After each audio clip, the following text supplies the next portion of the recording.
Okay, so we're going to just have a quick look at how we use the ratio grid like you've seen in the PowerPoint today to answer questions involving ratio. Okay, so just like this one, Ant and Dec share sweets to the ratio 5:3. Ant eats 20 sweets, how many does Dec eat? So first things first, I need to set up my grid. So I've got two elements to my ratio, Ant and Dec. So I need two columns plus an extra one for the total. So I've got Ant, Dec, total. Okay, and then I need to split it into two rows. The top row representing the parts of the ratio, the bottom one representing the sweets. Okay, so then I input the information I've got in the question. I know that the ratio is 5:3. Ant comes first in the question, so he's represented first in the ratio. So Ant gets 5 parts, Dec gets 3 parts. And then it tells me here, Ant eats 20 sweets. So here's Ant's column, and he eats 20 sweets. Okay, once I've done that, I can then just work on filling in all the extra information. So I can see here, Ant got 5 parts and Dec had 3 parts. So in total, there is 8 parts to the ratio. Okay, then I need to come on and apply the Grandad rule. I need to figure out what have I done to the parts in the ratio to get to the number of sweets. Well, in this case, I've done 5 times 4 is 20. So I need to times by 4 all the way along. Okay, so Dec had 3 parts of the ratio, so I'm timesing by 4. 3 times 4 is 12. And in total, there was 8 parts to the ratio, times by 4 is 32.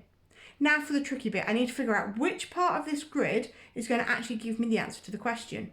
So the question said, how many does Dec eat? Well, here's Dec's column. He had 3 parts to the ratio and he had 12 sweets. So the answer to my question is 12. Okay, let's have a look at one more example. So, in a lake, there are carp, bream and tench to the ratio 3:2:1. There are 16 bream in the lake. How many fish are there in the lake? Okay, so this time I've got 3 parts to my ratio, these 3 different types of fish, carp, bream and tench. So I need 3 columns, and then I need an extra column for the total. Okay, carp, bream, tench, total. Okay, split it into 2 rows, the top one representing the parts of the ratio, the bottom one representing the number of fish. Okay, then I can go to the question and fill in any information I've got. So 3:2:1 is the ratio. Carp was first, then bream, then tench, and I've got 16 bream in the lake. Okay, so first I can get the total number of parts. I had 3 parts of carp, 2 parts of bream, 1 part of tench, so in total I have 6 parts. Then I need to figure out what I'm going to put on my arches by applying the Grandad rule. So 2 times what is 16?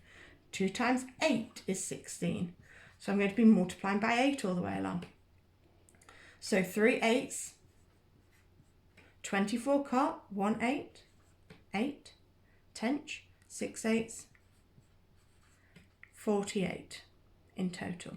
So the question says, how many fish are there in the lake? So now I need to have a look at the part of the grid that tells me the answer to that. How many fish are there in the lake? So that's looking for a total amount. So I come to my total column, I had 6 parts of the ratio, and I had 48 fish. So the answer is 48.